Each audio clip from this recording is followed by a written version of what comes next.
ஆன்மீக பொக்கிஷம் சேனல் சார்பாக அனைவருக்கும் வணக்கம். நாம் தொடர்ந்து போகமா முனிவரால் அருளி செய்யப்பட்ட ஜனனசாகரம் என்கிற நூலிலிருந்து பாடல்களை பார்த்து வருகிறோம். கடந்த பதிவிலே கைலை மலையிலிருந்து எம்பெருமான் ஈசன் ருத்திரரை அழைத்து அகத்தியர் என்கிற பெயர் கொடுத்து தென்பொதிகை நோக்கி சென்று இந்த கலியுக மக்களுக்கு ஞானத்தை எடுத்துரைக்கும்படியாக எம்பெருமான் ஈசன் அறிவுரை கூறி அனுப்பி வைத்ததை பற்றி போகமா முனிவர் சொல்லியிருந்த பாடல் மூலமாக சென்ற பதிவில் அறிந்திருந்தோம். அதனுடைய தொடர்ச்சியாக ஈசனை சந்தித்து அவரிடத்திலே அளவலாவிய போது போகமா முனிவர் அறிந்து கொண்ட பல விஷயங்களை எல்லாம் நமக்கு இங்கே ஒவ்வொன்றாக பிரித்து சொல்லி வருகிறார். பொதுவாக சித்தர்களை பற்றி நாம் தெரிந்து கொள்வதற்கு இருக்கக்கூடிய ஒரே வழி, மற்றொரு சித்தர் அவரை பற்றி சொல்லக்கூடிய கருத்துக்களை கொண்டு அவருடைய பாடலின் வாயிலாகவே நம்மால் அறிய முடிகிறது. அந்த வகையில் எம்பெருமான் ஈசனை போகமா முனிவர் சந்தித்த போது அறிந்து கொண்ட பல விஷயங்களையும் பாடலின் வாயிலாக இந்த ஜனனசாகரம் என்கிற நூலிலே நமக்காக வெளிப்படுத்தி உள்ளார். மூத்தவர்கள் ஆன்றோர்களுடைய வாழ்க்கையை அறிந்து கொள்வது ஒரு தனிப்பட்ட சுவாரஸ்யமான ஆனந்தமான விஷயமாக இருக்கிறது. அந்த சுவாரஸ்யத்தை அல்லல்ல குறையாமல் போகமா முனிவர் நமக்கு கொடுத்து கொண்டிருக்கிறார். இன்றைய இந்த பதிவிலும் என்ன சொல்ல உள்ளார் போகமா முனிவர் என்பதையும் பார்த்தறியலாம்.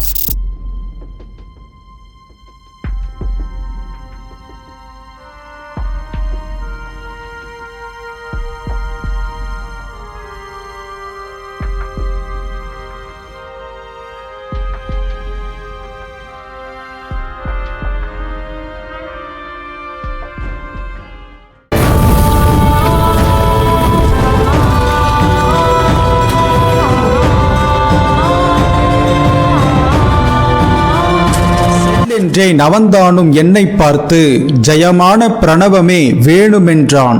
அல்லென்றேன் ஆறுமுகமாக வந்து அப்பவல்லோ அனுகிரகம் செய்வேன் என்றேன். நல்லென்ற நால்வேதம் சாஸ்திரமெல்லாம் நலமான சதகோடி மந்திரமெல்லாம் வெல்லென்றேன் வேதியராய் இருந்து கொண்டு விபரமதாய் அகஸ்தியருக்கு செப்பினேனே என்கிறார் ஈசன். ருத்திரரை அழைத்து வந்து அகத்தியர் என்று பெயர் கொடுத்து நீ தென்பொதிகை நோக்கி சென்று ஞானத்தை இந்த கலியுக மக்களுக்கு போதிப்பாயாக என்று அவனுக்கு நான் ஆணை பிறப்பித்தேன். என்னுடைய ஆணையை ஏற்று அவனும் சென்றான் என்று கூறுகிறார் ஈசன். ருத்திரர் அகத்தியராக உருமாற்றி மானிட உருவெடுத்து செல்வதற்கு தயாராக இருந்த சமயத்தில் உடனடியாக அவர் புறப்படாமல், ஈசனே, நான் இந்த கலியுக மக்களுக்காக பூலோகத்திற்கு செல்ல வேண்டும் என்பது எம்பெருமான் ஈசனாகிய தங்களுடைய விருப்பம். அது தாம் எனக்கு இட்ட ஆணை. நான் செல்லுகின்றேன். ஆனால் எனக்கு பிரணவத்தின் முழுமையான ஆற்றலை தாம் கொடுத்தருள வேண்டும் என்று கேட்டார். அவ்வாறு தாம் செய்தால் நான் சந்தோஷமாக பூலோகத்திற்கு செல்கிறேன் என்று அகத்தியராக உருமாறிய ருத்திரர் கோரிக்கையை வைக்கிறார். அந்த சமயத்தில் அதற்கு சமாதானம் சொல்லக்கூடிய வகையிலே எம்பெருமான் ஈசன், நீ இப்பொழுது செல்வாயாக, நான் ஆறுமுகம் என்று சொல்லக்கூடிய சுப்பிரமணியராக வந்து உனக்கு இந்த பிரணவத்தின் நுணுக்கங்களை எல்லாம் சொல்லிக் கொடுப்பேன். அப்படியான ஒரு அவதாரம் எடுக்க வேண்டிய சூழல் ஏற்பட்டிருக்கிறது. அப்பொழுது உனக்கு அதற்கான விளக்கத்தை நான் சொல்லித் தருகின்றேன். இப்பொழுது கலக்கமின்றி நீ செல்வாயாக மகனே என்று அவனை நான் அனுப்பி வைத்தேன்.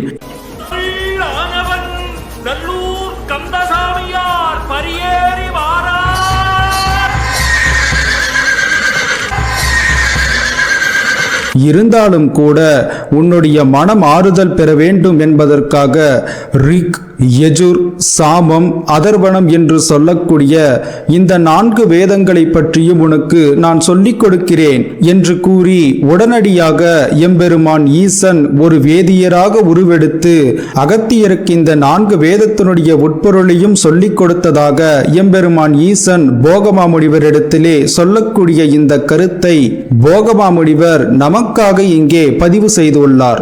செல்லென்றேன், அவன்தானும் என்னை பார்த்து ஜெயமான பிரணவமே வேணும் என்றான்.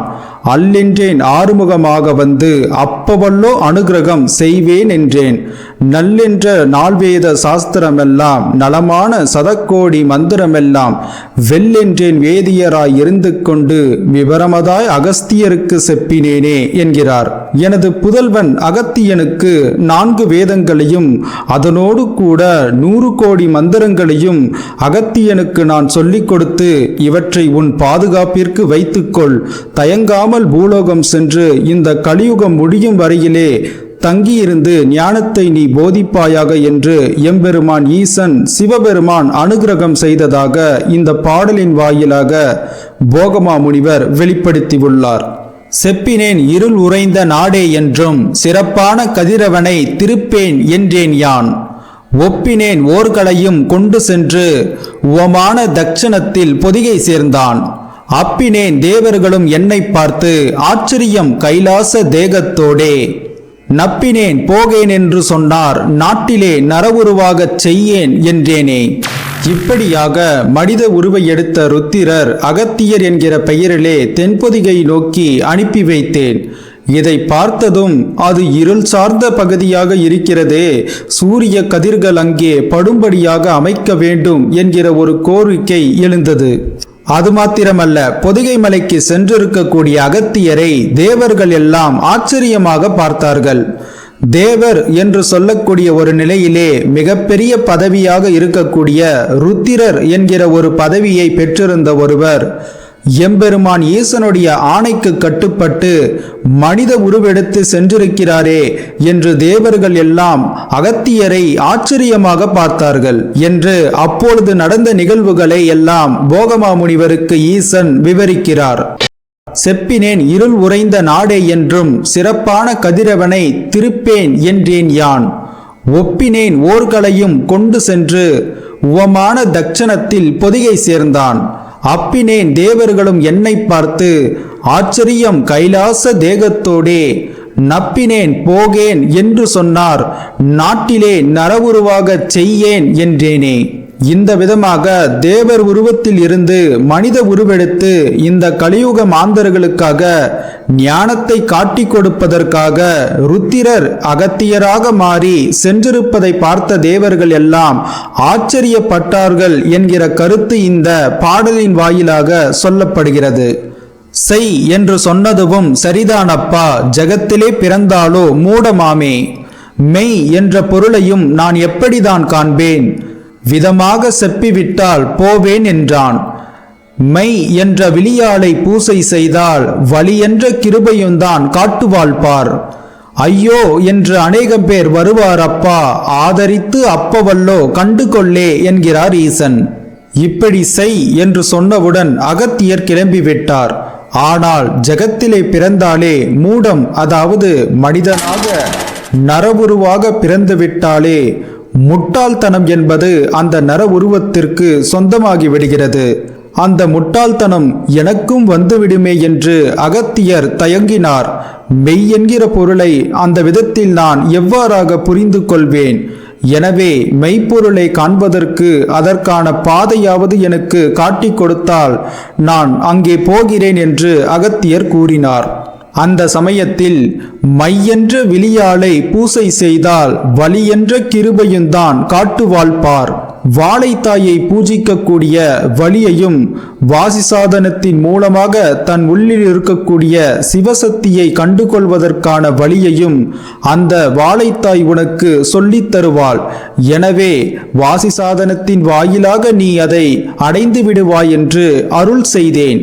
அது மாத்திரமல்ல, நீ அறிந்து கொண்டிருக்கக்கூடிய இந்த யோக கலையை கற்றுக்கொள்வதற்காக பலர் உன்னை தேடி வருவார்கள். அப்படி அநேகர் வந்து உன்னிடத்தில் பணிவன்போடு கேட்டுக்கொள்வார்கள். அவர்களுக்கு நீ ஞானத்தை காட்டி கொடுக்க கொடுக்க அன்னை வாழைத்தாயின் அன்பிற்கு நீ பாத்திரமாவாய்.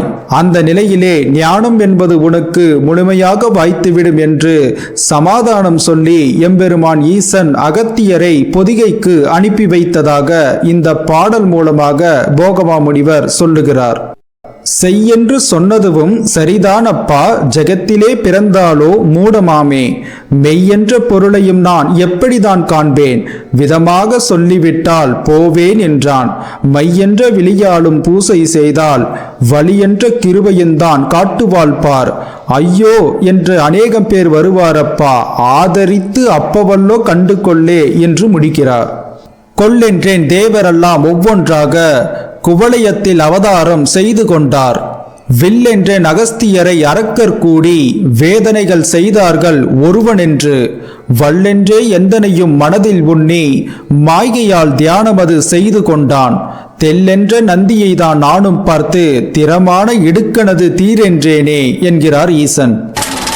ஆயிற்று, அகத்தியருக்கு சமாதானம் கூறி அவரை பூலோகத்திற்கு மனித உருவோடு கூட அனுப்பி வைத்தேன். அப்படி அவர் அவதாரமாக ஏற்பட்டு அகத்தியர் என்கிற பெயரிலே தென்பொதிகையை நோக்கி சென்று விட்டார். சென்றதோடு தீர்ந்ததா? மனித பிறவியை எடுத்து விட்டாலே துன்பங்கள் எங்கிருந்துதான் வருமோ தெரியாது. அத்தனை துன்பங்கள் ஏற்பட்டது அகத்தியருக்கு. பல அரக்கர்கள், துர்மார்கர்கள், கெட்ட எண்ணம் கெட்ட மனம் படைத்தவர்கள் ஒன்று கூடி அதர்விகள் அனைவரும் கூட்டோடு சேர்ந்து அகத்தியரை தொந்தரவு செய்து கொண்டிருந்தார்கள்.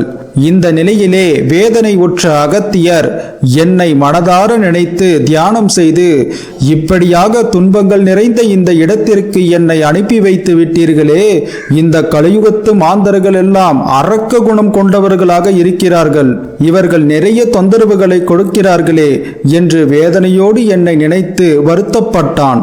நந்தியம்பெருமானை பார்த்து அகத்தியருடைய துன்பத்தை தீர்க்குமாறு ஆணையிட்டு அவரை நான் அனுப்பி வைத்தேன்.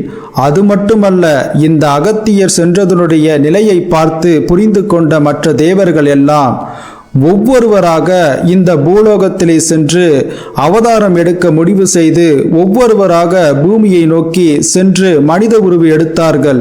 இந்த அதிசயமும் அப்பொழுது நிகழ்ந்தது.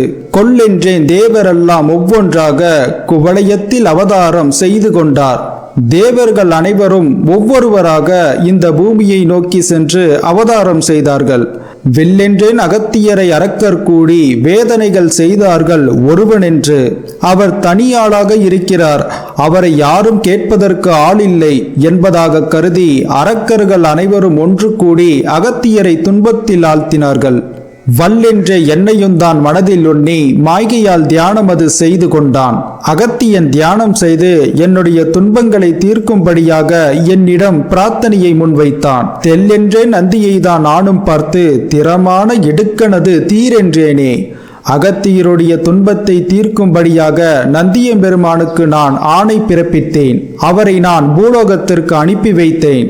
அருமை சகோதர சகோதரிகளே, எந்த மாதிரியான தெய்வ நிலையை அடைந்துவிட்ட பெரிய நிலையில் இருக்கக்கூடியவர்களும் கூட இரக்கத்தின் பெயரிலே மண்ணுலக மாந்தர்களுக்காக ஞானத்தை சொல்லிக் கொடுப்பதற்காகவும் ஞான தர்மம் அழிந்துவிடக் கூடாது, இந்த மண்ணுலகத்தினுடைய சிருஷ்டி தலைகீழாக மாறிப்போய்விடும் என்கிற காரணத்தால் யோகிகள், மகான்கள், தேவர்கள் என பலரும் மனித உருவெடுத்து இந்த மண்ணுலகத்தில் தோன்றி ஞானத்தை போதிப்பதற்காக வந்திருக்கிறார்கள்.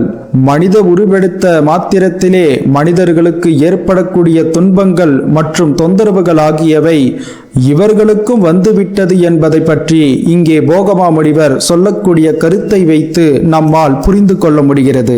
மனித பிறவியை எடுத்திருந்தாலும் தன்னுடைய கடுமையான தவத்தின் காரணமாகவும் எம்பெருமான் ஈசன் மீது வைத்திருக்கக்கூடிய பற்றுதல் காரணமாகவும் துன்பங்கள் களைவதற்கு சித்தர் பெருமக்களை உதவிக்கு எம்பெருமான் ஈசன் அனுப்பி வைத்திருக்கிறார் என்கிற கருத்து இங்கே வெளிப்படுகிறது. யோக வாழ்க்கையிலே ஈடுபட்டு யோக சாதனையை பயின்று கொண்டிருக்கக்கூடிய அருமை சகோதர சகோதரிகளிலே எத்தனை பேர் தேவர்களுடைய மனித அவதாரம் என்று நினைத்து பார்க்கும் போதே ஆச்சரியம் ஏறிடுகிறது. தேவர்களுடைய அவதாரமாக உங்களில் ஒருவர் கூட கட்டாயம் இருக்கக்கூடும். எனவே எக்காரணத்தை கொண்டும் எம்பெருமான் ஈசன் மீது வைத்திருக்கும் பற்றுகளை குறைக்காமல் நம்பிக்கையோடு யோக சாதனத்தை பயின்று குரு பக்தியை மீறாதபடியாக இருந்து வாருங்கள். யார் கண்டார்கள்? உங்களில் ஒருவரும் கூட தேவர்கள் இந்த மண்ணுலகத்திலே வந்து எடுத்திருக்கக்கூடிய மனித பிறவியாக கூட இருக்கக்கூடும். எனவே எம்பெருமானிடத்தில் இருக்கக்கூடிய பக்தியை மறவாமல் இருங்கள். இன்றைய இந்த பதிவு இத்தோடு நிறைவடைகிறது. மேலும் தொடர்ச்சியாக மற்ற பதிவுகளிலே போகமாமுனிவர் சொல்லி வரக்கூடிய கருத்துக்களை பார்த்தறியலாம். அதுவரையிலும் உங்கள் அனைவருக்கும் நன்றி. வாழ்க நலமுடன்.